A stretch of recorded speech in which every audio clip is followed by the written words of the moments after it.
Nah, kita akan membahas tentang salah satu karakteristik seorang muslim atau seorang yang mengaku mukmin adalah itsar. Dan seperti apa itsar ini? Kalau kita bahas bahwa setia kawan, bukan hanya muslim yang punya sifat setia kawan. Dan istilah setia kawan ini bukan hanya dimiliki oleh orang-orang yang mengaku beriman.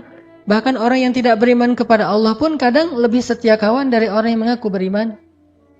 Lalu bagaimana kita akan menunjukkan kalimat dari hadis Nabi, innama bu'itstu, sesungguhnya aku diutus hanya liutammima makarimal akhlak, untuk menyempurnakan, untuk mengutuhkan akhlak-akhlak yang mulia.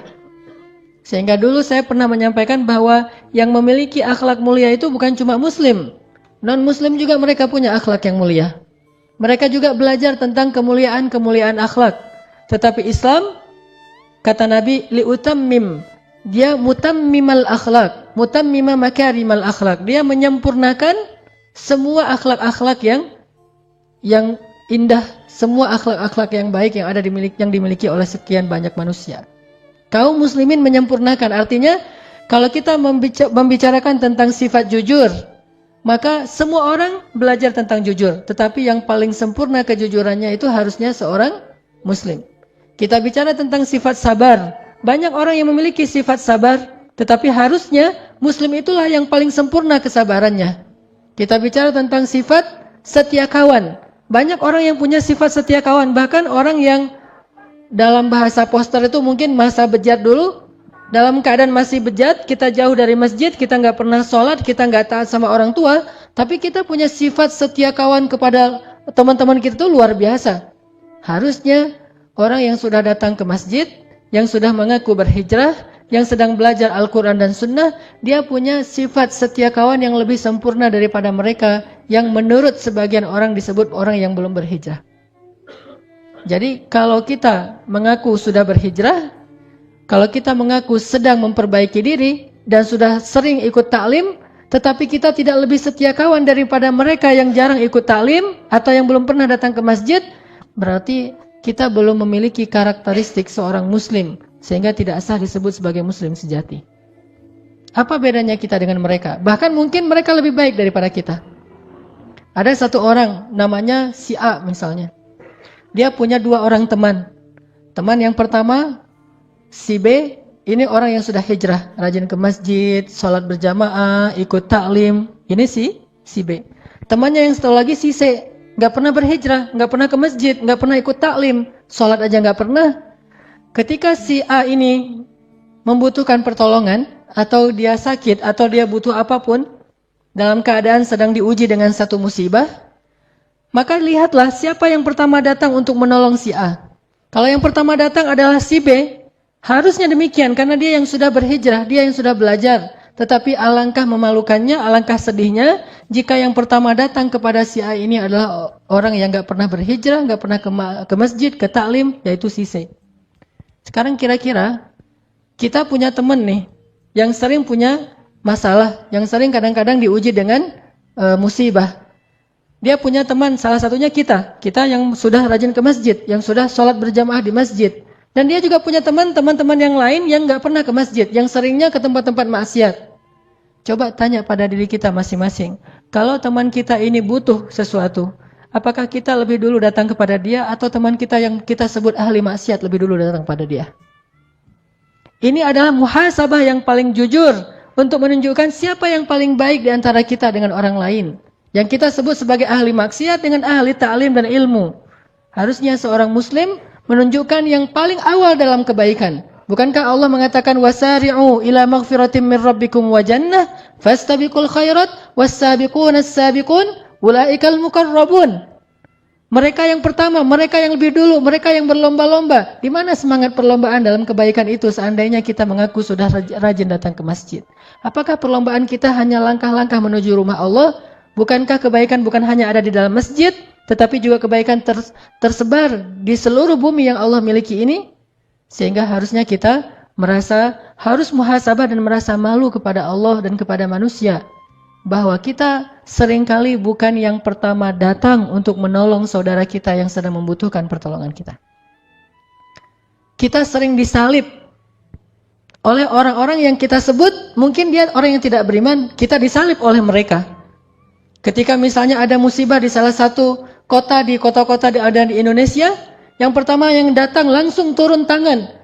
Di antara orang-orang yang mau membantu mereka itu perusahaan-perusahaan yang latar belakangnya bukan perusahaan yang orang muslim. Kemudian yang datang negara yang latar belakangnya itu bukan penguasa muslim. Kemudian secara individu yang datang untuk menyumbangkan berbagai macam bantuannya itu bukan muslim. Charity yang pertama sekali datang untuk menolong kita justru bukan orang yang paling taat dalam agamanya, tetapi mereka orang yang jauh dari masjid, jauh dari taklim. Ini menunjukkan bahwa kita belum benar-benar mengikuti sunnah Nabi SAW. Padahal harusnya kalau kita mengaku ahlus sunnah wal jamaah, kita menjadi orang yang pertama liutammima makarimal akhlak, menjadi yang pertama dalam menunjukkan akhlak-akhlak yang sempurna ini. Baru namanya mutammimul makarimil akhlak. Sebut saja misalnya kisah yang paling populer tentang Rasulullah tuh ketika ada seorang laki-laki kafir sakit. Laki-laki itu sering menyakiti Rasul kan? Meletakkan duri di depan rumah Rasul, membuang kotoran di depan rumah Rasul, menghina Rasul, memfitnah Rasul, mencela Rasul, memarah-marahi Rasul. Dan Rasul sering disakiti fisik dan perasaan beliau oleh orang itu. Tapi suatu hari dia tidak muncul dan tidak ada yang mengganggu Rasulullah di jalan sehingga Rasulullah bertanya, "Di mana si fulan?" Rasulullah tidak mengatakan di mana si pengganggu itu, tidak, tetapi di mana si fulan. Karena Rasulullah merasa heran, biasanya dia ada lebih duluan datang untuk menghadang Rasulullah SAW, mencegat Rasulullah di jalan. Tapi hari ini dia tidak muncul.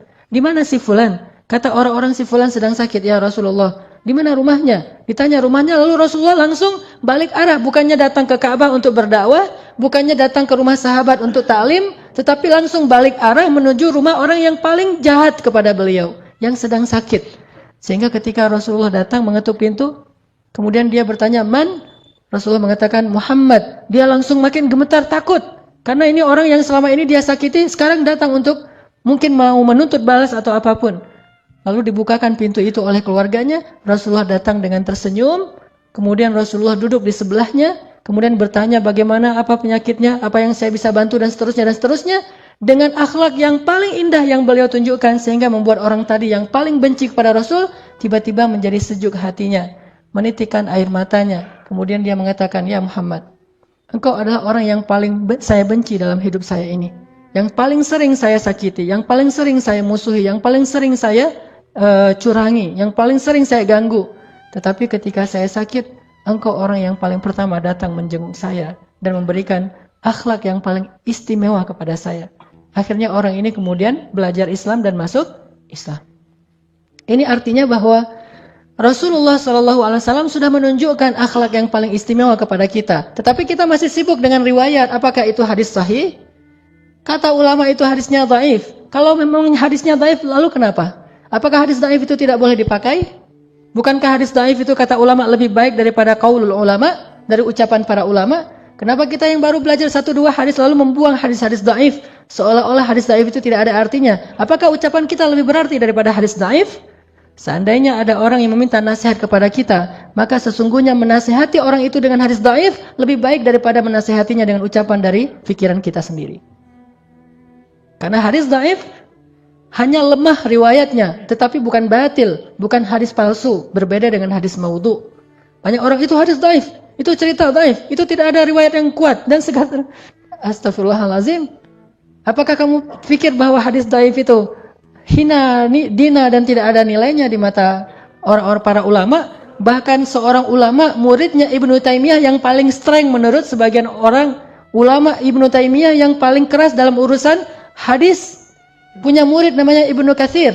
Selain Ibnu Qayyim Al-Jauziyah, lihatlah buku tafsir Ibnu Katsir, yaitu tafsir Al-Quran Al-Azim. Di dalamnya termuat lebih dari 100 hadis dhaif. Apakah Ibnu Katsir tidak tahu bahwa di dalam kitab itu banyak hadis dhaif, yang beliau ambil itu hadisnya dhaif? Beliau tahu. Beliau ulama besar, muridnya Ibnu Taimiyah. Kenapa memakai hadis dhaif? Karena beliau tahu bahwa hadis dhaif itu tidak perlu dibuang, tetapi dia tetap dipakai sebagai motivasi, fadilah, penyemangat, selama hadis dhaif ini tidak bertentangan dengan hadis sahih.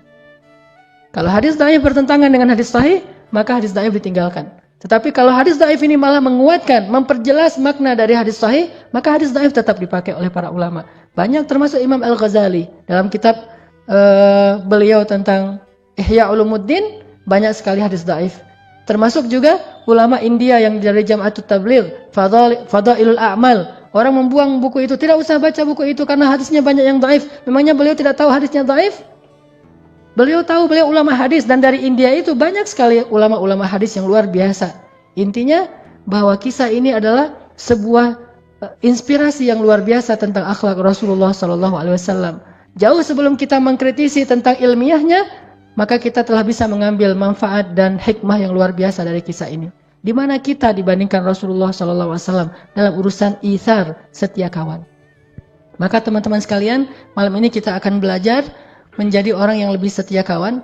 Karena kalau saya pribadi merasa sangat malu ketika saya mengaku Muslim, saya pakai aksesoris yang menunjukkan keislaman saya, apalagi kalau saya membanggakan keislaman saya. Jangankan membanggakan, hanya pakai aksesoris keislaman. Apa aksesoris keislaman? Misalnya diantaranya saya pakai baju koko, saya datang ke masjid, saya sholat, atau mungkin pakaiannya sampai ke jubah, sorban, peci, segala macam. Atau yang bahkan bukan hanya aksesoris keislaman, kebanggaan terhadap Islam. Saya memakai baju dengan tulisan bahwa saya bangga sebagai seorang Muslim, saya ini seorang Muslim, so what gitu, dan seterusnya kan ya. Kan bangga sekali ini dengan keislaman kita, dan itu baik. Tetapi di situ ada beban yang luar biasa. Bebannya adalah apakah kita yang mengaku sebagai Muslim, bahkan membanggakan keislaman kita, sudah menjadi orang yang paling layak disebut sebagai akhlak terindah di antara manusia? Atau jangan-jangan kita yang mengaku sebagai Muslim justru orang ngelihatnya dengan sebelah mata, karena yang mengaku dan membanggakan keislaman itu justru yang paling tidak baik akhlaknya. Ini bagi saya muhasabah dan akan menjadi rasa malu yang luar biasa, sehingga mencoba untuk selalu belajar. Ada orang di belakang mobilnya ditulis La ilaha illallah. Mobil yang di belakang, di kaca belakang sudah ditulis La ilaha illallah, nggak boleh ngebut loh ya. Karena itu bebannya berat. Kalau dia ngebut nggak ada La ilaha illallah, dia tidak membawa kalimat thayyibah dalam akhlak yang khabithah. Tetapi ketika di mobil dia tulis La ilaha illallah, dia tulis misalnya Muslim atau apa, dia tulis bahasa-bahasa kebanggaan Islamnya, ini hal yang positif, tidak masalah dengan itu. Kita ingin syiar, tapi syiar itu ada konsekuensinya. Jangan hanya syiar dalam bentuk teks, tetapi ada tanggung jawab yang lebih besar daripada teks itu sendiri, yaitu tanggung jawab akhlak. Karena orang tidak lihat sholat kita, dan mereka juga tidak akan merasa kagum dengan sholat kita. Mereka akan lihat dan kagum, takjub, dan menjadi respect kepada kita karena akhlak kita. Sehingga yang membawa La ilaha illallah ketika ada masalah di jalan, dia harus jauh lebih baik akhlaknya daripada mereka yang di belakang ditulis mungkin kalimat-kalimat, misalnya FBI, mungkin dia ada kalimat tentang benderanya Amerika, ada benderanya Jepang, orang bangga dengan bendera yang lain, atau minimal bendera Indonesia, kita pakai benderanya Palestina, benderanya Arab Saudi, La ilaha illallah. Ini berat membawa kalimat itu. Makanya kenapa di belakang mobil saya tidak ada La ilaha illallah? Karena saya masih suka ngebut di jalan. Alasan.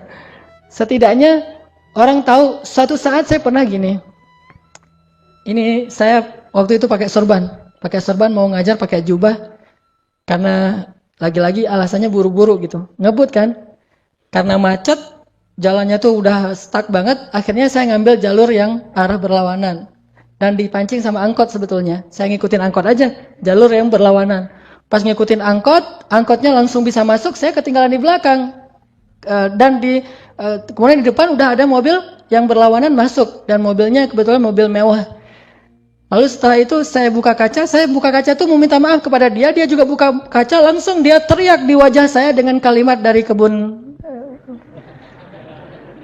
Dan waktu itu, mungkin karena dia lihat dari depan ini orang pakai sorban, pakai jubah, tapi kok ngambil jalur orang. Di situ saya merasa sangat malu, bukan marah kepada dia, justru saya menganggap bahwa dia pantas mengatakan itu kepada saya. Harusnya saya membawa aksesoris Islam, pakai sorban, pakai jubah. Belum lagi nanti kalau ada yang kenal itu Ustaz Hanan dan seterusnya. Berarti saya harus lebih baik akhlaknya daripada mereka. Yang saya maksud dengan akhlak ini bukan urusan pribadi, tetapi bagaimana sikap kita kepada orang lain. Itu terbawa. Apalagi kita, misalnya teman-teman udah pada tahu nih, teman-teman komunitasnya kita di sini, ada yang komunitasnya atlet, mungkin para atlet sepak bola, ada komunitasnya yang lain, anak motor, anak musik, anak segala macam kan di sini nih. Teman-teman kita di komunitas tahu kalau kita itu udah hijrah, kalau kita itu udah rajin ke masjid, bahkan Bukan hanya tahu dari orang lain, kita sendiri yang kadang-kadang ngomong, saya ngaji di Al-Latif, saya sekarang lagi coba belajar agama dan seterusnya. Disitulah kita sebetulnya sedang diperhatikan oleh mereka. Kalau mereka memperhatikan kita, jangan buru-buru menjudge mereka bahwa mereka itu sedang curiga sama kita, menjelek-jelekan kita, enggak. Mereka sedang memperhatikan, apakah yang sudah mengaku hijrah ini lebih baik akhlaknya atau tidak. Kalau lebih baik, maka saya akan ikut dia. Kalau yang sudah hijrah ini, yang sudah belajar agama ini lebih mengalah, lebih sabar, lebih mudah memaafkan, lebih lebar senyumnya daripada yang lain, maka saya akan ikut dia. Tetapi kalau yang sudah mengaku berhijrah ini kemudian yang dulunya suka tersenyum sekarang mulai manyun, saya tidak akan ikut dia. Kalau yang dulunya dia orangnya asik sekarang mulai jaim, saya tidak akan ikut dia. Kalau dulunya orangnya sangat toleran sekarang orangnya sangat strike gitu, saya tidak akan ikut dia. Ternyata akhlak kita itulah yang akan menarik mereka untuk ikut sama-sama menikmati hidangan Allah di dalam masjid. Intinya adalah salah satu yang paling mereka perhatikan itu dan akan membuat mereka takjub itu adalah sifat itsar yang tadi saya coba terjemahkan dengan setia kawan. Mari kita coba baca ayat Al-Quran yang sangat fenomenal tentang masalah itsar yang ada di dalam surat Al-Hasyr. Coba kita buka surat 59, surat Al-Hasyr ayat 9. Surat 59 ayat 9.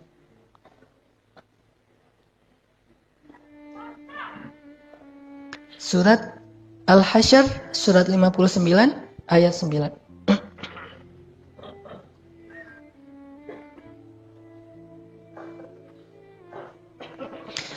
A'udzu billahi minasy syaithanir rajim.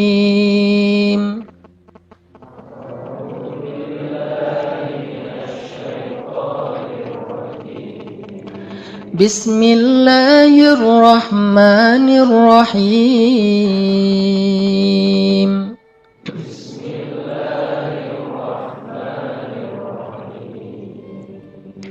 والذين تبوأوا الدار والإيمان من قبلهم يحبون من هاجر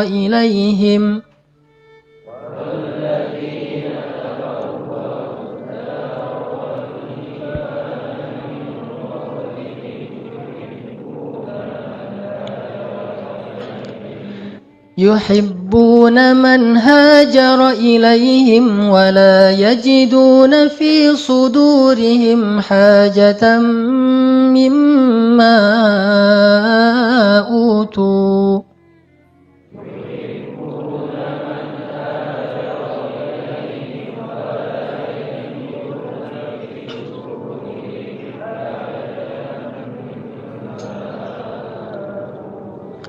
ويؤثرون على أنفسهم ولو كان بهم خصاصة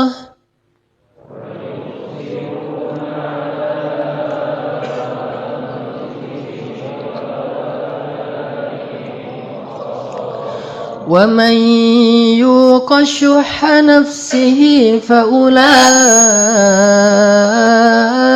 هم المفلحون.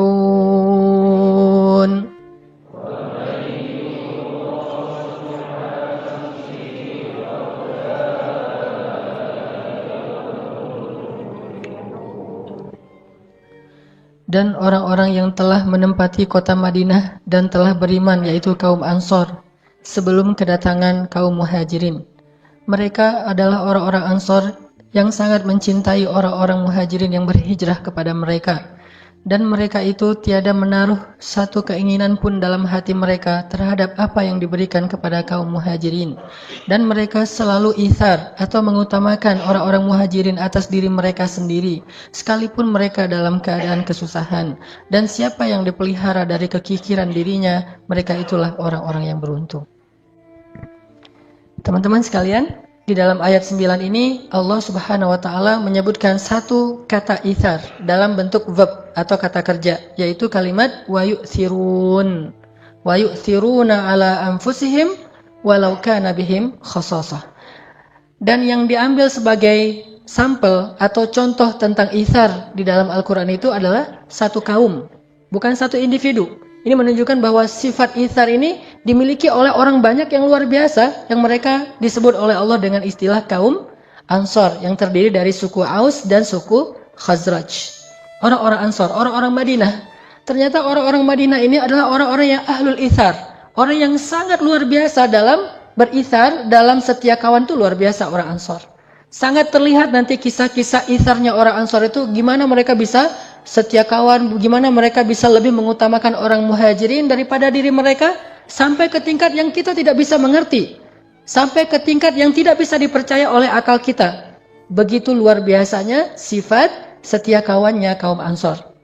Di antara contoh setia kawannya kaum Ansor misalnya, ketika kaum muhajirin datang ke Madinah, kemudian mereka membutuhkan tanah, membutuhkan rumah, membutuhkan modal untuk kerja, membutuhkan keluarga, maka kaum Ansor membagikan setengah dari rumah mereka untuk muhajirin, memberikan setengah dari tanah mereka untuk muhajirin. Bahkan ada di antara mereka yang menyerahkan seluruh hartanya untuk kaum muhajirin, dan mereka kemudian tinggal bersama keluarga mereka yang lain. Jadi kalau ada adik kakak berlima nih, maka salah satu di antara yang orang 5 ini menyerahkan seluruh hartanya, kemudian dia numpang tinggal bersama keluarganya yang lain. Saking ithar, saking setia kawannya kepada kaum muhajirin.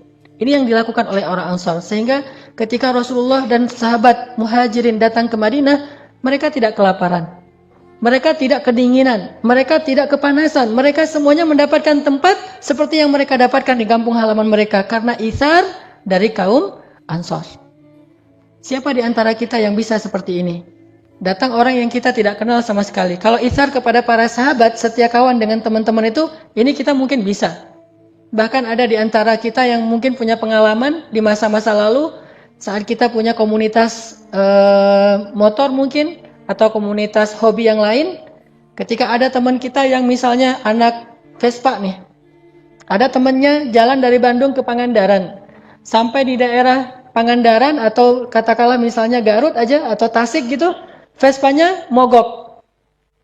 Kemudian dia telepon tengah malam, jam 1 malam dia telepon temannya di Bandung. Bro, Vespa saya mogok gitu. Dan saya sekarang, kamu lagi di mana? Lagi di Tasik, nih mau ke Pangandaran. Mogok udah berapa kali dibenerin, nggak bisa hidup, nggak bisa nyala. Saya sendiri sekarang di jalan. Oh ya udah, lo tunggu ya di situ ya, ntar lagi gue datang gitu. Akhirnya dia dari Bandung jauh-jauh naik Vespa juga ke Pangandaran. Untung nggak mogok lagi di daerah Rancaekek gitu. Jauh-jauh datang ke Pangandaran, ditelepon oleh temannya dalam waktu hitungan menit, dia langsung siap-siap, langsung berangkat ke Pangandaran. Dia nggak pernah berpikir, yang efektif mah bukan saya yang datang, saya cari bantuan aja, saya telepon 911 atau apalah istilahnya. Jangan saya yang datang, kan cari efektivitasnya. Bagi mereka bukan efektivitas, tetapi bagaimana menunjukkan setia kawannya. Mungkin kalau mau efektif, dia akan telepon saudaranya yang ada di Tasik, tolong bantu teman saya, itu aja udah setia kawan. Tetapi dia tidak ingin kebaikan ini diambil oleh orang lain. Dia yang harus mengambil kebaikan ini. Sehingga dia datang jauh-jauh dari Bandung ke Tasik, ke Garut, bahkan sampai ke Pangandaran, menyusul temannya yang sedang menunggu di sana dalam keadaan sedang membutuhkan pertolongan. Ini dilakukan oleh orang-orang yang tidak mengenal agama. Harusnya kita yang sudah belajar agama harus punya setia kawan yang jauh lebih dahsyat dari ini. Dan ini bukan hal yang sepele. Karena tugas seorang muslim itu adalah menunjukkan identitas Islam yang telah Allah gariskan dalam syariatnya. Dan ini berat, makanya menjadi seorang muslim itu luar biasa beratnya. Menjadi seorang muslim itu benar-benar harus menjadi wasaton, harus menjadi pemimpinnya orang lain dalam segala kebaikan. Sehingga kalau ada di antara anak-anak Vespa yang bisa berkorban sejauh itu, harusnya anak-anak masjid bisa berkorban jauh lebih baik daripada itu. Kalau anak Vespa di Pangandaran ditelepon, malam itu juga datang. Anak masjid ditelepon di Surabaya, malam itu juga datang. Saya lagi di Surabaya, ya udah aku datang sekarang. Gimana cara datangnya? Ntar mikir dulu. Harusnya bisa lebih dari itu. Memang saya juga belum pernah seperti itu. Saya merasa sangat takjub dengan anak-anak Vespa, anak-anak BMX, anak-anak komunitas yang lain yang punya sifat setia kawan yang luar biasa. Dan kita berharap dalam Islam itu, dalam masjid itu, dalam dakwah itu punya yang lebih dahsyat daripada komunitas-komunitas lain. Karena kita mengaku sebagai kuntum khaira ummatin ukhrijat linnas, kalian kelompok terbaik di antara manusia. Terus tunjukkan mana yang terbaik. Apakah terbaik itu hanya label? Apakah terbaik itu hanya slogan? Apakah terbaik itu hanya sekedar bentuk orasi dan khutbah? Atau kenyataan real? Maka kalau khutbah kita pasti lebih bagus daripada yang lain.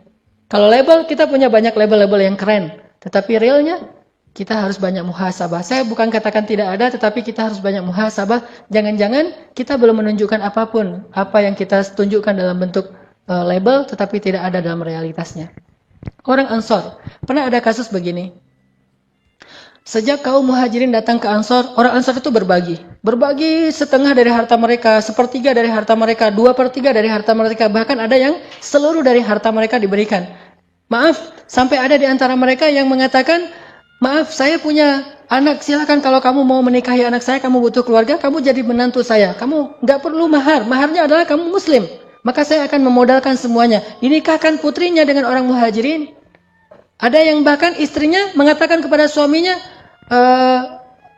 suamiku, kalau memang kamu ridho, maka ceraikan saya, sehingga saya bisa menjadi istrinya si fulan itu muhajirin, membutuhkan istri. Sampai kayak gitu. Dan ini adalah inisiatif perempuan Ansor. Saking luar biasanya pengorbanan kaum Ansor ini lebih dari apapun. Kalau bahasa sekarang mah, ada 2 orang yang jatuh cinta ke satu cewek. Nah, yang satu udah ke masjid, yang satu belum ke masjid. Maka yang udah ke masjid ini harus ngalah nih. Kenapa Isar? Terus perempuannya di mana? Nah, perempuan misalnya dia agak galau nih memilih yang udah ke masjid, keren sih, hafal Quran, udah mulai menghafal Quran, udah tahsinnya udah bagus, udah di mana-mana ngaji gitu kan ya. Terus yang belum ke masjid, keren juga, cuma dia belum dekat dengan Al-Quran, belum ikut taklim, belum sholat di masjid dan seterusnya. Galau memilihnya nih. Akhirnya supaya si perempuannya nggak galau, maka tunjukkanlah sifat ithar. Datanglah ke teman kita, bro. Boleh bicara heart to heart nggak? Ada apa bro? Gitu. Itu tentang si cewek itu tuh namanya misalnya apa namanya yang keren? Namanya Wulan gitu. Si Dewi lah, Dewi. Tentang si Dewi misalnya. Lo suka sama dia gitu. Lo nggak usah ngomong gitu dah, baper banget sih jadi orang gitu-gitu deh gitu ya. Nggak enak kalau udah terlalu main emosional. Kita jujur aja, kalau misalnya lo suka sama dia, gue juga suka. Terus gitu. Maksud gue kalau misalnya lo suka sama dia, ya udah kamu aja yang maju, saya mah apa tuh gitu. kamu aja yang maju gitu. Kok kamu bisa gitu? Kamu nggak serius ya sama dia? Serius banget. Terus kenapa kamu bisa ngerelain? Isar bro, isar gitu kan ya. Habis ikut talim, harusnya gitu tuh. Orang Ansar bukan cuma orang yang pacar doang yang dikasih, sampai istri pun, dan istrinya juga rela banget atas nama bukan cinta lagi bagi mereka yang terpenting adalah isar. Sampai kayak gitu, coba bayangkan. Walaupun ini kasusnya cuma ada satu ya, jangan bilang semua orang Ansar kayak gitu, enggak juga. Cuma ada satu kasusnya, dan itu agak-agak unik menurut saya dan nggak harus jadi teladan juga sih. Saya nggak rela.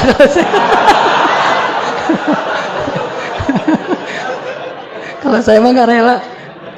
Kalau istri saya ngomong kayak gitu, bunuh diri gitu. Dia bilang, manggilnya misalnya kalau saya manggilnya gak usah disebut lah, pokoknya gitu manggilnya gitu ya. Manggil gitu, kamu cinta sama aku? Cinta banget dong gitu kan. Gimana, aku gak bisa hidup tanpa kamu, pokoknya lebay-lebay gitu. Terus dia bilang, tapi kalau ada ayat tuh, lan tanalul birra hatta tunfiqu mimma tuhibbun. Kamu tidak akan sampai mendapatkan kebaikan terbaik sampai kamu menginfakkan yang paling kamu cintai. Hah? Menginfakkan yang paling dicintai. Maksud kamu apa? Ceraikan aku biar aku menikah dengan dia. Wah! Langsung rame itu kan ya, selingkuh lah, segala macam lah tuduhan-tuduhannya. Tapi orang Ansar ada yang pernah kayak gitu, bayangin. Ini menunjukkan bahwa isar mereka itu udah luar biasa. Sampai saya bilang, nggak bisa dipercaya dengan logika kita, tapi mereka bisa melakukannya. Terus kalau di Madinah itu lagi musim panen, kan orang muhajirin itu nggak bagus dalam bertani ya. Mereka tuh kan rata-rata bakatnya tuh pedagang.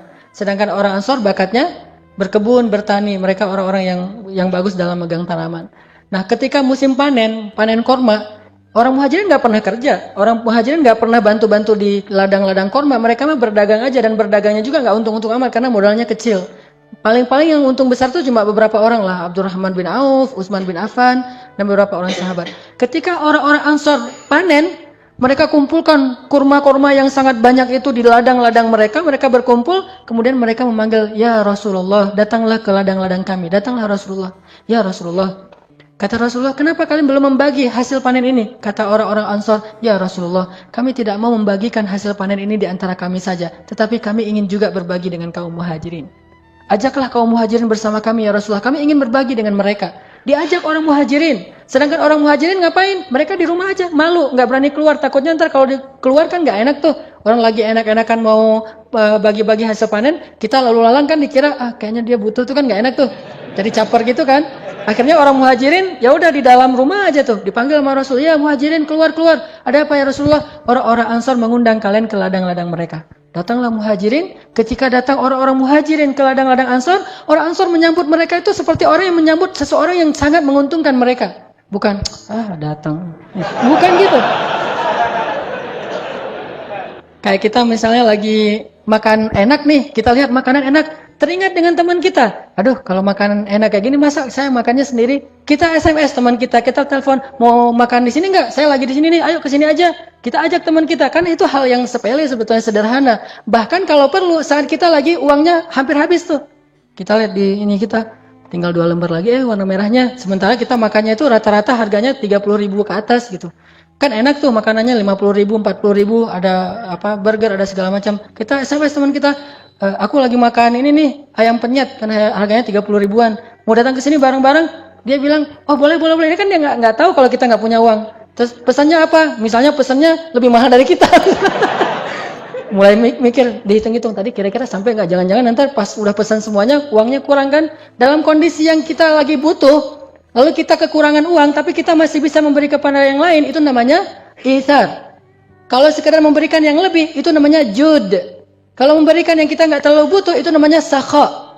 Semua ini kebaikan. Kebaikan itu kata ulama ada 3 tingkatan. Tingkatan yang paling rendah namanya sakha. Memberikan sesuatu yang kita nggak terlalu butuh, nggak terlalu suka, yang biasa aja, yang lebih, itu namanya sakha. Sedangkan jud itu memberikan yang kita sukai.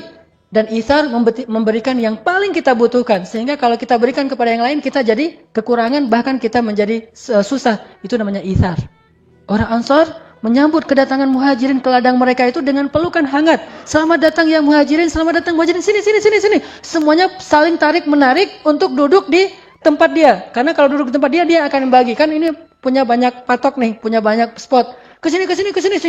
Orang muhajirin jadi bingung, ditarik-tarik gitu. Coba bayangin di ladangnya orang Ansar. Kalau kita, yang datang ya.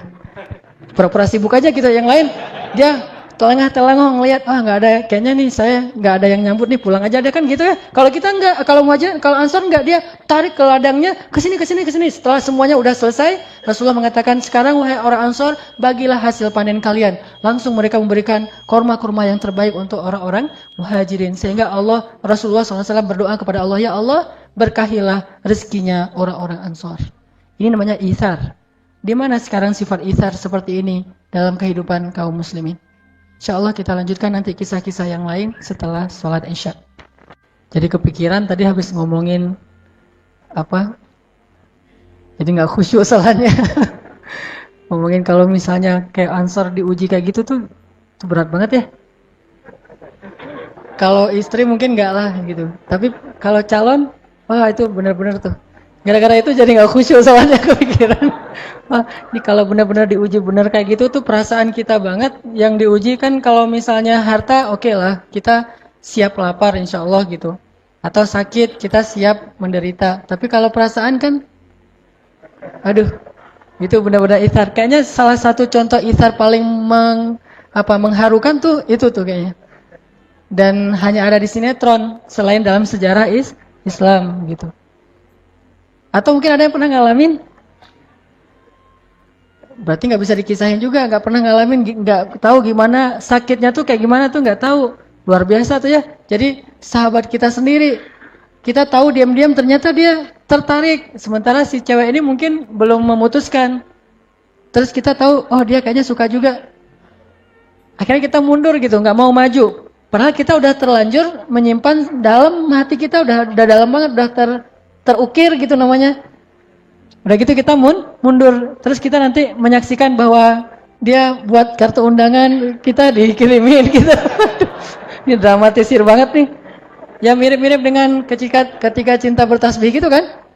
Yang lagu apa? Lagu Aceh gitu yang pas lagi di pelaminan. Assalamualaikum warahmatullah. Itu kan kayak baper gitu kan sambil nangis gitu. Cuma saya mah nggak akan nangis juga sih. Alhamdulillah belum pernah ngalamin. Pernah nggak ya? Ya kalau misalnya yang pernah ngalamin, itu tuh isar banget tuh. Kalau bisa isar sejauh itu, insya Allah tuh orang baik insya Allah. Berarti dia kalau udah hijrah, udah belajar Islam, mudah-mudahan bisa jadi salah satu sampel atau ikonnya akhlak gitu ya. Harusnya Muslim tuh kayak gitu. Atau dalam kehidupan sehari-hari yang lebih sederhana lagi, misalnya isar-isar hal yang sepele. Kita lagi mau naik bus misalnya. Kita udah beli seat atau kursinya tuh yang dekat jendela. Pas kita datang terus tiba-tiba ada orang duluan, biasalah lebih senang di dekat jendela. Kita datang kita lihat nomor kursinya benar itu punya kita yang di sebelah situ, dia di sebelah sini, tapi kita bilang, "Mas, nomornya berapa?" gitu. Nomor saya ini sekian. Yang sebelah sini ya? Oh iya, yang sebelah sini. Udah, tapi nggak apa-apa, udah duduk aja di situ. Nah, itu kan isar hal sepele, walaupun akhirnya nanti kita nggak bisa tidur mungkin karena terbiasa dekat jendela. Atau kalau yang lebih ini lagi, pas saya di pesawat tuh bawa jamaah umroh, karena pembimbing kan harus isar. Itu nasib pembimbing tuh, harus isar. Pas bawa jamaah umroh di pesawat itu seatnya itu diacak, jadi ada yang sekeluarga tapi satu di depan, satu di belakang dan seterusnya. Pas kita udah masuk ke dalam pesawat, saya nggak bisa duduk dulu, saya duduknya paling belakang dulu. Tunggu sampai jamaah senyaman mungkin memilih kursi yang mereka dekat dengan pasangannya, dengan keluarganya. Kadang-kadang kursi saya, "Ustadz duduknya di mana?" "Di sini." "Boleh nggak Ustadz ditukar?" "Oh boleh banget, boleh banget, boleh banget." Terus saja ganti lagi, pindah ke depan. "Ustadz, ini anak saya di sebelah sana, boleh nggak di sini?" "Oh ya boleh Bu." Saya pindah lagi, sampai 5 kali pindah, akhirnya saya ke paling belakang. Nah ini hal-hal yang sepele kayak gitu bisa jadi salah satu contoh-contoh isar dalam kehidupan kita. Atau termasuk dalam masjid kayak gini, misalnya kita udah selesai sholat, kita nggak sholat sunnah dulu karena pengen yang lainnya biar bisa sholat. Itu terjadi loh di Mekah, Madinah tuh harusnya kayak gitu isar. Tapi orang udah beribadah di Mekah, Madinah malah nggak bisa isar. Misalnya di Raudhah gitu. Di Raudhah tuh kan tempat yang mustajabah doa tuh di Masjid Nabawi. Orang sholat di situ tuh lama-lamaan, doanya tuh panjang banget. Perasaan di Indonesia nggak gitu-gitu amat, tapi sampai di sana tuh gitu amat, panjang banget doanya tuh. Udah gitu kalau orang Indonesia kan berpersepsinya doa itu harus duduk ya. Nggak bisa sambil jalan atau sekedar berdiri aja nggak bisa, harus duduk. Jadi dia duduk bersila udah nyaman banget gitu, naruh barangnya depan belakang kanan kiri, doa ya Allah panjang banget. Di belakang tuh orang-orang bilang ya Ammi ya Allah ya Allah ya Ammi ya haji gitu. Mereka karena nggak ngerti bahasa Arab bagus juga sih, jadi cuek gitu. Terus aja berdoa. Nah ini namanya ithar, hal-hal yang sepele kayak gini. Kalau dalam kehidupan kita yang lebih ekstrim lagi mungkin yang tadi saya pernah lihat di internet, di YouTube tuh ada liputan tentang seorang anak di Australia, Muslim. Jadi dia dapat penghargaan dari pemerintah Australia sebagai salah satu contoh anak yang berkorban untuk kakaknya. Anak ini umur sekitar 8-9 tahun, kakaknya 12 tahun, tenggelam di salah satu pantai di laut. Tenggelam, dua-duanya nggak bisa berenang, tapi pas ngelihat kakaknya lagi tenggelam, nggak bisa berenang, akhirnya dia nolongin kakaknya, sambil dia tarik kakaknya dan dia udah kelep juga, dia udah minum banyak air, terus sampai bisa membawa kakaknya ke pantai dan dia sampai lemes dan pingsan. Diambil sama lifeguard, kemudian dibawa ke ambulan dan di perjalanan dia meninggal dunia, sehingga langsung dikasih banyak penghargaan, orang banyak yang menangis untuk dia. Nah ini ithar, rela mati demi orang lain. Kadang kita ngerasain kayak gitu. Kayak misalnya kita lagi bareng-bareng berenang di UPI misalnya. Yang 5 meter tuh kan ya. Nah ada teman kita yang ternyata terlalu pede mungkin berenangnya. Main nyemplung aja deh, kira 1,5 meter. Pas dia masuk ke situ kok dalam banget masuknya. Datanglah kita, ceng gitu kan. Terus kita pegangin, kita bawa ke atas. Walaupun kita bisa berenang juga kan, tapi kita nggak belajar cara nyelamatin orang lain. berenang sendiri sih mungkin bisa, tapi nyelamatin orang diinjak-injak ditekan-tekan sama dia, udah aja kita mungkin minum banyak air sampai kita akhirnya kenyang gitu dan pingsan karena kenyang. Nah ini itsar. Tapi nggak tahu nih, ada nggak orang yang mau melakukan sejauh ini? Kalau ada yang bisa melakukan sejauh itu minimal untuk keluarganya, itu berarti menunjukkan bahwa dia udah punya semangat itsar yang luar biasa. Intinya itsar memberikan sesuatu yang paling kita butuhkan walaupun sedikit. Sampai Nabi bilang apa tentang itsar? Rubba dirhamin sabaqa alfa dirham. Bisa jadi 1 dirham itu lebih Allah sukai daripada 1000 dirham, kata Nabi. Kenapa bisa jadi 1 dirham lebih Allah sukai daripada 1000 dirham? Karena 1000 dirham ini diberikan oleh orang kaya, sedangkan 1 dirham ini diberikan oleh orang yang sangat-sangat membutuhkan 1 dirhamnya. Jadi bisa jadi 1 dirham ini nilainya lebih besar di mata Allah daripada 1000 dirham. Apa bedanya? Bukan angkanya, tapi itsar dan jud. Kalau 1000 dirham itu jud, memberikan sesuatu yang dia juga sebetulnya punya lebih gitu. Tapi kalau itsar, memberikan satu-satunya yang dia punya dan kalau dia berikan ke orang lain dia akan susah. Itulah itsar. Sehingga ada kisah seorang ulama di zaman tabi'in. Beliau miskin, fakir malah. Ulama-ulama dulu kan terbiasa hidup dalam keadaan miskin. Sehingga keluarganya juga udah ridho dengan keadaan kayak gitu, sibuk dengan ilmu. Nah, beberapa hari keluarganya nggak makan. Dan beliau juga nggak tahu harus bekerja apa. Sementara beliau mengajarkan ilmu kepada orang lain, nggak pernah dibayar. Ini ujian juga buat saya. Saya dulu pernah ngalamin ya, masa-masa ketika awal-awal saya mengajar itu, bayarannya kecil banget. Dan saya tidak mempermasalahkan itu, sampai akhirnya Allah menguji keikhlasan saya. Saya dibayar seadanya, seikhlasnya, dan saya datang hujan-hujan segala macam, penghasilan sebulan itu kurang dari kebutuhan. Sampai akhirnya Allah menguji suatu hari, anak saya sakit keras. Anak yang kedua, Maryam, sakit keras, harus dibawa ke rumah sakit, panas tinggi luar biasa, udah 2 hari nggak turun-turun, dibeliin obat nggak turun juga. Sehingga akhirnya saya bawalah ke rumah sakit, salah satu rumah sakit di Bandung, rumah sakit swasta waktu itu. Saya bawa ke rumah sakit, mereka langsung minta deposit. Depositnya untuk 10 hari. 1 hari 1 juta, berarti 10 juta. Saya nggak punya tabungan sama sekali.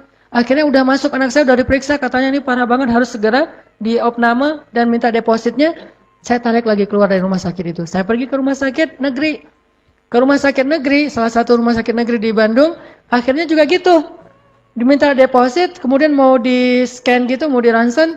Cuma minta uang dulu dan saya nggak punya, akhirnya keluar lagi dari rumah sakit, saya bawa pulang ke rumah itu dalam keadaan saya waktu itu menangis karena sedih nggak bisa membawa anak saya berobat dan nggak punya uang. Di situ mulai diuji banget, muncullah pikiran-pikiran yang nggak tahu nih negatif atau wajar. Saya selama ini ngajar ikhlas-ikhlas, tapi giliran saya butuh nggak ada yang bisa nolong, kan teruji tuh. Nah disitulah akhirnya mulai diuji antara pilihan, kalau gitu memilih nggak nih mana yang mahal infaknya, mana yang kecil, atau yang kayak gini dikasih istilahnya mungkin ada angkanya segala macam. Saat itulah ujian paling berat. Dan para sahabat atau cerita ulama tadi pernah seperti yang saya alamin. Anaknya sakit, keluarganya nggak makan sekian hari. Akhirnya dia cari pekerjaan. Ketika dia udah bekerja di pasar itu mengangkut jadi kuli pasar gitu.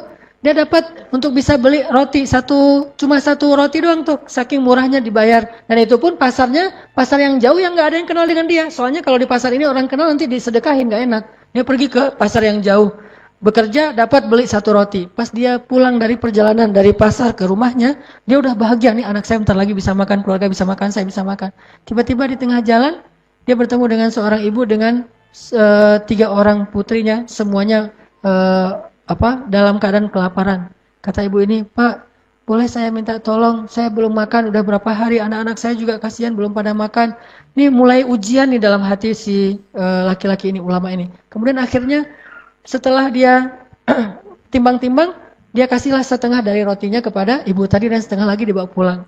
Ketika dibawa pulang, anak-anaknya semuanya, namanya setengah roti untuk anak-anaknya yang banyak, habis semuanya dan dia nggak makan. Habis kerja jadi kuli pasar, nggak makan, setengah dikasih jatahnya untuk orang lain, setengah lagi untuk keluarga. Setelah itu tiba-tiba datanglah seseorang ke rumahnya mengetuk pintu. Assalamualaikum, waalaikumsalam. Ya fulan, ada seseorang yang ingin bertemu dengan engkau. Siapa? Saya adalah teman ayahmu, almarhum ayahmu. Memangnya ada apa dengan ayah saya? Enggak, saya dulu pernah meminjam uang dari ayahmu sekian dinar, dan alhamdulillah sekarang saya sudah bisa mengembalikan, dan ini plus juga bagian dari ucapan terima kasih saya, dan dia mendapatkan sekitar 100 dinar. 1 dinar sekarang harganya sekitar 2,5 juta. 250 juta isar. Orang yang rela memberikan yang paling dia butuhkan dalam keadaan sangat lapar. Dan bayangkan itu jangan sekarang. Sekarang mungkin kita nggak terlalu lapar nih. Coba bayangin pas lapar-laparnya, nggak punya apa-apa, terus teman kita datang minta pinjam uang, kita kasih. Itu benar-benar ujian itsar. Dan seorang muslim harusnya mampu melakukan hal yang seperti itu. Yu'thiruna ala anfusihim walau kana bihim khasasah. Dikasih ke orang lain walaupun dia butuh banget. Atau ada mungkin kisah yang agak-agak, yang tadi yang agak-agak ngebaper tuh. Kita mau nikah, udah ada modalnya nih. Tiba-tiba ada teman kita butuh modal juga untuk usaha, atau mungkin sakit, atau keluarga kita yang butuh. Terus kita mikir kan, ini saya nabung sekian tahun biar bisa nikah. Sekarang pas saya udah dapat calonnya, dan saya udah punya modal untuk mahar dan acaranya, tiba-tiba ada keluarga yang sakit dan dia butuh pertolongan saya. Kalau saya kasih ke dia, berarti saya ditunda pernikahannya. Kalau saya nikah, berarti saya harus menolak dia dengan walaupun rasa berat hati. Ini ada satu kalimat yang menurut saya, kalimat yang tertuang begitu aja ketika saya membayangkan. Apa kalimatnya? Menangis setelah berkorban itu jauh lebih mengharukan daripada menangis karena penyesalan. Menangis setelah berkorban jauh lebih mengharukan daripada menangisi kesalahan. Jadi kalau kita bisa berkorban, kemudian kita menangis karenanya, terharu gitu, maka itu jauh lebih mengharukan daripada menangis karena kesalahan yang kita buat. Jadi usahakan jangan buat kesalahan. Lebih baik kita berkorban untuk orang lain daripada kita berbuat kesalahan. Sehingga nanti kalau kita menangisi kesalahan kita yang sekarang, itu nggak keren. Lebih keren kita menangisi pengorbanan kita walaupun kita nggak dapat untung. Namanya juga pengorbanan. Itu menurut saya lebih mengharukan. Kita melihat anak-anak kita tertawa, tersenyum bahagia, tanpa mereka tahu bahwa sebetulnya kita dalam keadaan sedang irit nih. Tapi kita kasih kepada mereka apa yang mereka butuhkan. Itu bisa mengharukan banget menangisnya. Kepada pasangan kita, kepada teman kita. Dalam keadaan sangat irit. Kita untuk, misalnya sendal kita tuh udah sobek misalnya. Bahkan udah berlubang gitu sendal kita atau sepatu kita. Kita nggak beli sepatu baru. Atau kita punya ransel kita tuh udah sobek-sobek. Kita nggak beli ransel demi untuk bisa beli baju anak kita, bahkan bukan baju yang penting-penting amat, baju baru biasa. Atau untuk istri kita, dia lagi jalan ngelihat ada jubah yang bagus, kita beliin untuk pasangan kita. Itu jauh lebih keren. Dan itu adalah itsar, belajar dari keluarga, pasangan, orang tua, teman, dan seterusnya. Jadi coba muhasabah, di mana itsar kita dibandingkan dengan para sahabat dulu, atau nggak usah jauh-jauh para sahabat di antara kita. Orang-orang yang belum berhijrah, orang-orang yang jauh dari masjid, yang mereka bisa itsar habis-habisan kepada temannya. Teman-teman yang dirahmati Allah Subhanahu Wa Taala, ada lagi kisah itsarnya para sahabat yang saya pernah baca. Ketika para sahabat, salah satunya namanya kalau nggak salah Jabir bin Abdullah. Ini pernah saya kisahkan beberapa kali. Saat Rasulullah SAW dengan para sahabat sedang menggali parit Khandak, dan mereka kelaparan banget, banyak yang akhirnya gara-gara ngangkat batu tuh jatuh loh. Saking kelaparannya menggali parit Khandak, saking kelaparan dan susahnya ngangkat batu tuh sampai dia jatuh dan tertimpa batu. Saking lemahnya. Tapi mereka terus bekerja, siang malam makannya cuma 1 butir kurma sama minum air. Akhirnya Jabir bin Abdullah merasa kasihan kepada Rasul, yang ngelihat Rasulullah tuh susah banget. Dia pulang ke rumah, dia tanya kepada istrinya, istriku, ada apa di rumah kita yang bisa kita berikan kepada Rasulullah sebagai makanan? Kata istrinya, nggak punya apa-apa. Kita juga orang miskin. Satu-satunya yang kita punya itu cuma seekor domba yang masih kecil banget, yang baru berukuran yang sangat kecil, baru lahir, sama satu kalau bahasa sekarang mungkin 1 kilogram gandum yang bisa dibuat untuk beberapa potong roti. Cuma itu yang kita punya di rumah. Kata Jabir, ya sudah kalau gitu kamu tolong buatkan roti biar saya potong dombanya. Disiapkanlah daging domba, kecil banget dombanya, mungkin hampir seukuran ayam gitu, hampir seukuran kucing, kecil gitu. Domba yang baru lahir.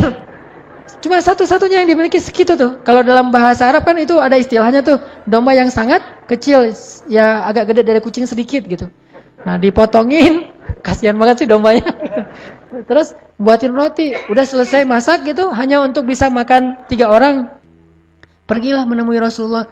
Kata Jabir, ya Rasulullah, saya sudah mempersiapkan jamuan makan malam. Kalau Rasulullah selesai bekerja nanti, datanglah ke rumah saya untuk makan malam bersama. Saya siapkan jamuannya. Rasulullah bahagia banget kan? Bayangin, yang ngundang itu orang miskin loh. Dan Rasulullah udah curiga, pasti makanannya cuma segitu-gitu aja. Namanya juga Jabir. Siapa yang gak kenal Jabir dengan kemiskinannya? Sehingga kalau yang undang itu Jabir, paling ya gitu-gitu aja lah makanannya. Rasulullah tahu itu. Tapi Rasulullah saking bahagianya diundang walaupun cuma sederhana makanannya dan tahu cukupnya paling banyak untuk 3 orang. Dan Jabir udah mengatakan cuma untuk 3 orang ya Rasul. Rasulullah langsung berdiri mengatakan, wahai para sahabat, yang jumlahnya berapa? 1000 orang. Wahai para sahabat, Jabir ngundang kita makan di rumahnya. Wallahu Akbar gitu semuanya. Bayangin, jatah makan 3 orang diundang kepada 1000 orang. Rasulullah tuh nekat juga ya. Ya sahabat, dan itu 1000 orang tuh lapar semua loh. Lapar semua, berhari-hari gak makan. Jabir mengundang kita untuk makan di rumahnya. Semuanya bertakbir Allah Akbar, Masya Allah, Jabir apa? Jabirnya pucat, langsung lari tuh. Lari nemuin istrinya. Wah istriku gawat. Kata istrinya, kenapa? Ternyata yang akan datang itu bukan cuma 3 orang sahabat, tapi ada ratusan bahkan 1000 orang. Kata istrinya dengan tenang, siapa yang mengundang mereka? Engkau atau Rasulullah? Kata Jabir, Rasulullah, aku cuma mengundang Rasulullah sama 2 orang sahabat. Kata istrinya, kalau Rasulullah yang mengundang, biarkan mereka datang. Allah dan Rasul lebih tahu. Datanglah Rasulullah dengan orang-orang yang beringas semua ini yang datang. Rumah Jabir kecil, nggak muat untuk semua orang. Akhirnya makannya di luar rumah. Lihat di sini, kalau kita misalnya dapat undangan yang kayak gini cuma untuk 1 orang atau mungkin porsinya kecil, tapi kita masih ingat teman kita bahkan rame lagi yang pastinya kita nggak akan dapat jatah mungkin. Jadi hal yang sedikit dibagi rame, saking setia kawannya. Maka Rasulullah ngajak orang yang 1000 dan beliau tahu kalau mereka udah datang, mereka lupa bahwa itu Rasulullah, makan aja semuanya. Sering kayak gitu soalnya. Rasulullah dilupain sehingga Rasulullah diam-diam aja nggak makan, yang lain pada makan. Baru nanti setelah mereka kenyang, udah pada sendawa gitu, udah gelegean, kalau kata orang Sunda apa? Terap gitu.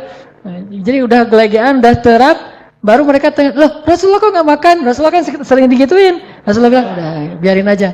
Seolah-olah bahwa Rasulullah itu udah kenyang, bahkan ada yang sampai matiin lampu.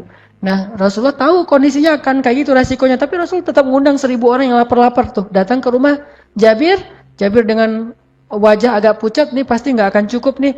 Kalau bahasa saya mah, kalau sekarang mungkin enak kalau kayak gitu, tinggal telepon warung Padang kan, nanti 1000 bungkus gitu. Pas udah datang 1000, utang dulu ya, kan bisa aja gitu kan ya. Ini kan nggak bisa nelpon warung Padang atau apa gitu, udah aja dengan kambing seukuran kucing sama beberapa potong roti. Kata Rasul, tutuplah dengan kain. Ditutup. Jadi kayak bejana gitu, kayak talam gitu, ditutup pakai kain. Terus Nabi mengatakan, wahai para sahabat, ambillah sesuka kalian tanpa membuka penutupnya. Jadi ngambilnya dari dalam gitu. Dan Rasulullah nggak mendahulukan dirinya dan Jabir, tetap yang lain dulu. Jabir bagikan pada mereka. 1000 orang, bayangin berapa jam tuh. 1000 orang dibagikan satu benyana, satu talam gitu. Ngambil roti. Ini kayaknya tulang nih, daging nih. Ambil gitu. Ini kayak tulang, daging. Ambil.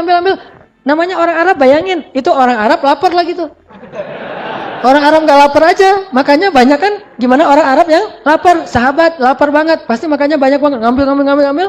Semuanya sampai 1000 orang. Tapi gundukan penutupnya itu masih kayak penuh gitu. Nggak sampai kempes. Dan Jabir mulai curiga, kok beratnya nggak berkurang. Setelah semuanya udah selesai makan, Rasulullah nggak makan. Memperhatikan mereka makan tuh kayak ibu ngasih makan anaknya. Kayak gitu Rasulullah ke sahabat. Mereka semuanya lahap, wah lupa sama Rasulullah. Udah selesai semuanya makan, mereka pamit. Dan lupa Rasulullah belum makan. Setelah mereka semuanya pamit, Rasulullah memanggil Jabir dan istrinya, duduklah, sekarang bukakan penutupnya. Pas dibuka, semuanya masih utuh seperti awal. Sama sekali seperti nggak ada yang makan. Jangan-jangan itu kayaknya halusinasi makannya. Sampai di rumah kalau saya masih lapar ya. Enggak, ini mah bukan magician ya. Jadi bukan lihat tatap mata saya, makanlah gitu. Enggak. Jadi berkah banget. Jadi pelajarannya bahwa ternyata itsar itu memunculkan keberkahan. Dalam itsar itu Allah berikan rezeki yang luar biasa. Sehingga akhirnya Jabir makan dengan luar biasa semangatnya dan akhirnya kenyang semuanya. Bilal juga pernah digituin, Abu Hurairah juga pernah digituin kan, yang saya cerita. Abu Hurairah tidur di mihrab mihrab Masjid Nabawi. Tidurnya tuh ngeringkuk kayak tukang beca kedinginan gitu. Tidur di mihrab, ngeringkuk gitu. Bukan tidur sih, sujud. Tapi nggak menghadap ke kiblat, menghadap ke sana tuh. Sujud di mihrab. Datang sahabat dicolek-colek pakai kaki, ditendang-tendang gitu. Ya Abahir, ya Abahir. Nggak bangun aja gitu. Kirain oh Abahir lagi tidur. Terus datang lagi sahabat, datanglah Rasulullah. Manggil, ya Abahir, ada apa? Langsung Abu Hurairah ngeliat, lapar ya Rasul. Sampai saking laparnya Abu Hurairah, nggak bisa duduk coba. Apalagi berdiri, duduk aja nggak bisa. Jadi harus nahan laparnya itu dengan menekuk badannya supaya perutnya kelipat. Saking lapar tuh kayak gimana tuh laparnya. Tapi orang yang lapar kayak gini, hafal hadisnya tuh ribuan loh. Kita yang kenyang nggak hafal hadis nih. Agak-agak unik memang. Yang kenyang nggak pernah hafal hadis, yang lapar ribuan gitu nggak ada alasan. Mas saya mah nggak bisa hafal hadis soalnya saya miskin, saya mah lapar terus atau apa. Ini nih Abu Hurairah justru lapar itu malah lebih mudah hafal hadis. Akhirnya kata Abu Hurairah, lapar ya Rasul. Rasulullah bilang, ya udah ayo ke rumah saya. Abu Hurairah semangat kan? Ke rumah Rasulullah. Yang tadi nggak bisa berdiri, tiba-tiba bisa berdiri. Aneh juga tuh. Kalau saya perhatiin hadisnya, lah kok tiba-tiba bisa berdiri ya? Abu Hurairah langsung segar gitu. Ya Rasulullah, datang ke rumah Rasulullah. Rasulullah ngambil susu onta, kan susu onta itu salah satu susu favorit Rasul. Nah, dituangkan susu domba, susu onta, bukan susu lah gitu ya. Dituangkan, kemudian kata kata Rasul, ya Abahir, panggillah orang-orang yang dari Bani Sufah. Dar Sufah. Dar Sufah itu lembaga orang-orang miskin di dekat Masjid Nabawi. Orang-orang miskin ngumpul di situ semuanya tuh. Bilal, Abu Hurairah, Ammar, ya yang miskin-miskin lah. Panggil semua mereka. Abu Hurairah ngelihat bahwa susunya cuma segini doang tuh. Ditutup dengan kayak gelas gitu ditutup. Cuma segini tapi mau dikasih ke puluhan orang. Abu Hurairah tadi lagi lapar banget. Tapi kata Rasul, pergilah untuk memanggil mereka. Tapi namanya ini perintah Rasulullah. Akhirnya Abu Hurairah pergi mencari teman-temannya. Ayo cepetan lah. Makan, minum. Ini mah bahasa saya aja. Abu Hurairah gak bakalan gitu juga. Ya udah dipanggil temannya. Bayangin kalau kita yang disuruh kayak gitu. Kan tadi saya yang lapor Rasul, kenapa manggil mereka? Kan harusnya gitu ya, normalnya gitu. Atau manggil dengan males-malesnya, dengan apa, pasti ntar berkurang. Tapi mereka iman. Dan Rasul sedang mengajarkan itsar kepada Abu Hurairah. Datanglah mereka semuanya. Setelah datang, kemudian akhirnya Rasulullah SAW mengatakan, ya Abahir, tuangkan susu ini kepada mereka. Semuanya minum susu, minum. Setelah semuanya selesai, Abu Hurairah duduk aja nungguin mereka. Setelah mereka udah pulang, Abu Hurairah kata Rasul, ya Abahir, sekarang kamu minum. Diminum sama Abu Hurairah. Udah ya Rasulullah, minum lagi kata Rasulullah. Minum lagi. Udah ya Rasulullah, minum lagi. Udah ya Rasulullah. Sampai Abu Hurairah tuh mau muntah. Saking banyaknya susu nggak habis-habis tuh coba. Memang ini mukjizat, tetapi ada pelajaran. Karena nggak murni hanya mukjizat saja tanpa ada sunnah yang perlu kita ikuti. Ternyata pelajarannya berkah itu ada di dalam itsar. Jadi ketika kita rela untuk itsar, Allah akan berikan kebaikan dari jalan yang lain. Kayak kita mukhayyam kemarin misalnya. Saya sangat takjub kepada teman-teman Ucing Leweng. Ucing leweng itu bahasa Indonesianya apa? Bukan, serigala. Kan slogannya au kan ya? Ya, teman-teman ucing leweng kan udah pengalaman nih di hutan. Pas kita berangkat ada yang mungkin belum pengalaman, tapi hebat juga tuh ada tenda yang Alfamart, tendanya penuh dengan makanan, ada yang kayak gitu. Ada yang tenda itu benar-benar tendanya Abu Hurairah. Ya itu tenda saya mah Abu Hurairah banget. Karena saya kirain, paling juga ntar ada warung. Karena saya ada warung di bawah, jadi tenda saya Abu Hurairah. Tapi pas lagi lapar ke warung, bukan di tenda. Jadi pas waktu itu saya nggak bawa sleeping bag, nggak bawa apa-apa lah, nggak lengkap gitu. Teman-teman Ucing Leweng itu ngasih, Ustaz ini pakai aja sleeping bag, udah kita sediain. Padahal bisa jadi nih, dia ngasih sleeping bag itu dengan itsar. Dia sendiri nanti tidurnya nggak pakai sleeping bag, tidurnya dekat api unggun atau tidurnya itu kedinginan, dan itu luar biasa. Atau yang lebih berat lagi mungkin kalau kemarin tempatnya masih normal lah. Dulu yang mukhayyam pertama tuh yang di yang di Ciwidey gitu. Itu kan hujan deras, becek, genang air, kita dalam rawa-rawa gitu, semua pakaian kita basah kan? Mau memberikan pakaian kering kita ke teman yang lain sehingga kita tetap pakai pakaian basah, itu itsar. Mau memberikan sleeping bag ke teman kita yang nggak bawa, sementara kita tidur dalam keadaan kehujanan, itu itsar. Disitulah kita belajar menjadi muslim yang bukan hanya slogan, bukan cuma label, tapi muslim yang kenyataan akhlaknya. Dan kita harus bisa. Malulah kita kepada orang yang di luar masjid, yang mereka mungkin bisa lebih itsar daripada kita. Dan insya Allah dalam waktu dekat, bulan Desember ini, kita akan coba belajar juga, walaupun belum ke tingkat itsar, baru jud, kebaikan, yang dulu saya pernah wacanain, akan membangun sebuah pesantren. Dan alhamdulillah videonya udah selesai dibuat, nanti akan dipresentasi. Membangun sebuah pesantren di pelosok Tasik dan perbatasan Garut, daerah Taraju. Pesantren anak-anak yang menghafal Al-Quran, yang mereka tidurnya di lantai, nggak punya bantal, apalagi kasur dan selimut. Dan saya kebayang aja setiap saya hujan deras tuh, saya selalu teringat mereka kayak gimana nih. Di kita aja, di rumah aja, hujan deras ada satu bocor aja, sibuknya minta ampun ya. Kalau itu pasti bocornya banyak banget tuh. Udah gitu anak-anaknya besok harus bangun subuh-subuh, bahkan sebelum subuh untuk tahajud. Kemudian siangnya mereka harus tahfiz Al-Quran. Jadi tetap mereka dalam keadaan susah tapi masih mau menghafal Al-Quran. Mudah-mudahan nanti kita semuanya bisa terlibat walaupun dalam bentuk apapun untuk membangun sebuah pesantren, sehingga dakwah kita ini bukan cuma orasi di atas mimbar. Tapi saya berharap dakwah kita ini, saya senang sekali kalau ada dakwah yang punya semangat humanis. Karena Rasulullah itu orang yang sangat humanis. Jadi dakwahnya bukan hanya ilmiah, tapi ilmiah yang humanis, sangat sensitif dengan kebutuhan-kebutuhan manusia. Walaupun hal kecil yang kita lakukan, tapi alhamdulillah ada beberapa teman yang mau gabung nih. Teman-teman dari Harley mau gabung. Teman-teman dari komunitas yang atlet mau gabung. Kemudian dari beberapa kantor PT juga mau gabung. Dan dari ibu-ibu juga ada beberapa orang dari akhwat, dokter-dokter juga mau bareng berangkat ke sana. Sehingga mudah-mudahan nanti kita bisa dari komunitas BMX mungkin, dari anak bola mungkin, dari anak yang lain, termasuk anak Vespa, bareng-bareng nih kita coba tunjukkan kepada seluruh manusia bahwa dakwah bukan cuma di dalam masjid, tetapi dakwah itu dari dalam masjid kemudian keluar untuk membawa rahmatan lil alamin insyaallah. Ini yang akan kita lakukan dalam bulan Desember ini. Mudah-mudahan kita semuanya bisa terlibat walaupun bentuknya bebas apapun, bahkan doa yang paling penting sekali adalah doa sehingga semuanya bisa berjalan lancar. Barakallahu li wa lakum. Marilah kita tutup dengan sama-sama berdoa. Mudah-mudahan Allah Subhanahu wa taala memberikan kepada kita ilmu yang bermanfaat, bukan sekadar ilmu yang kita ingat. Ditambah lagi di sini ada doa khusus yang dimintakan untuk almarhum Bapak Eri Ahradi bin Endang, Bapak dari siapa nih? Sostrolita. Ya. Almarhum Bapak Eri Ahradi bin Endang. Mudah-mudahan Allah Subhanahu wa taala menerima beliau sebagai hambanya, ditempatkan di sisinya yang terbaik, diampunkan dosanya, diangkat derajatnya dan dilapangkan kuburnya. A'udzu billahi minasy syaithanir rajim. Bismillahirrahmanirrahim. Alhamdulillahi rabbil alamin. Allahumma hdina fi man hadait, wa afina fi man afait, wa tawallana fi man tawallait, wa barik lana fi ma a'tait, wa qina bi rahmatika syarra ma qadait. اللهم لك الحمد يا رحمن، لك الحمد يا رحيم، لك الحمد يا رب العالمين. الحمد لله على نعمة الإسلام،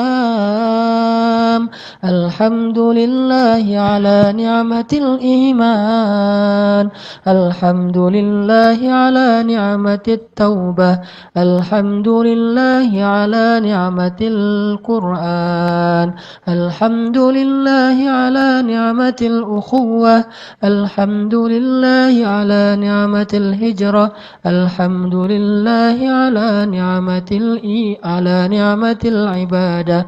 اللهم إنا نسألك حلاوة الإيمان، اللهم إنا نسألك رضاك والجنة، ونعوذ بك من سخطك والنار. اللهم اغفر له وارحمه وعافه واعف عنه وأكرم نزله ووسع مدخله واجعل قبره روضة من رياض الجنة ولا تجعل قبره حفرة من حفر النيران اللهم اغفر لنا ولوالدينا وارحمهما كما ربيانا صغارا رب اغفر لي ولوالدي وارحمهما كما ربياني صغيرا يا أرحم الراحمين اغفر لأمهاتنا يا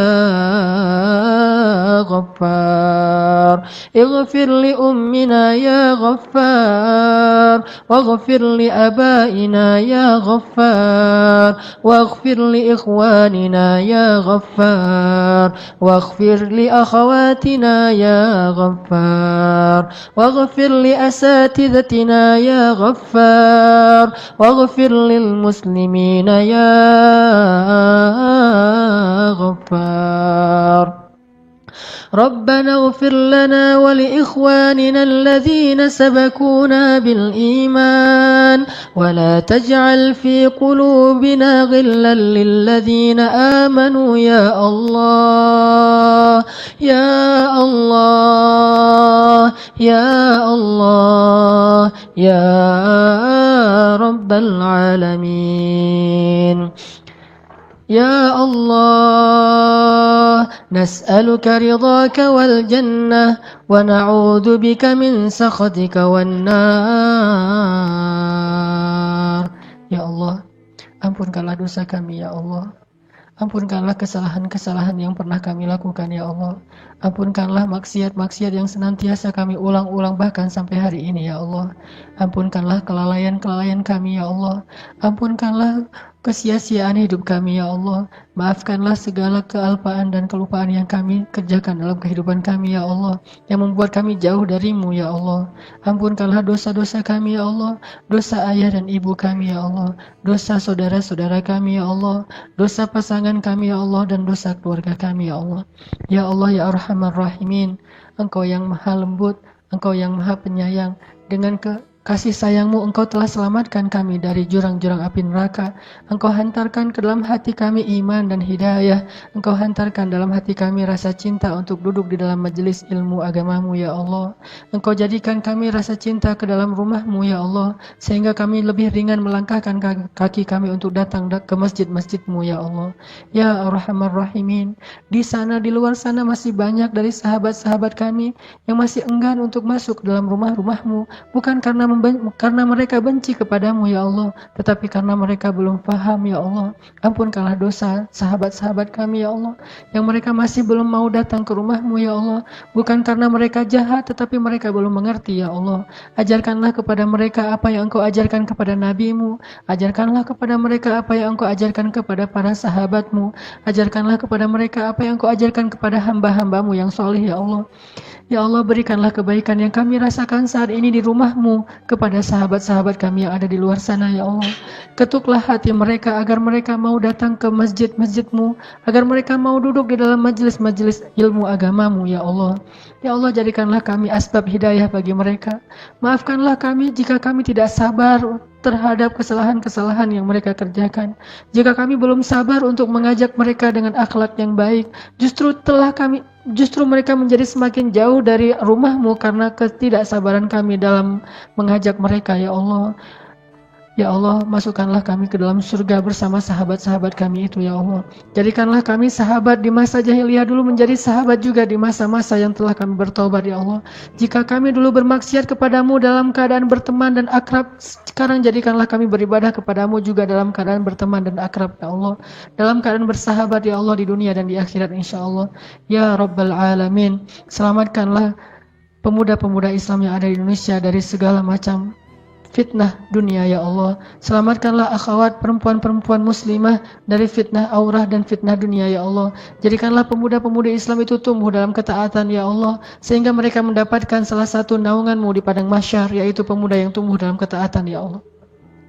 Ya Rabbana ya Arhamar Rahimin, Dengarlah doa-doa kami ya Allah. Tetapkanlah hati kami dalam hidayah ya Allah. Janganlah Engkau matikan kami dalam keadaan su'il khatimah ya Allah. Janganlah Engkau matikan kami dalam keadaan bermaksiat kepadamu ya Allah. Janganlah Engkau matikan kami ketika hari kami tidak melaksanakan ibadah yang sesuai dengan perintah-Mu ya Allah.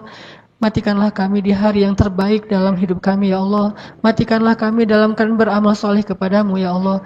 Dan hidupkanlah kami nanti di akhirat. Dan pertemukanlah kami bersama Rasul-Mu Sallallahu Alaihi Wasallam.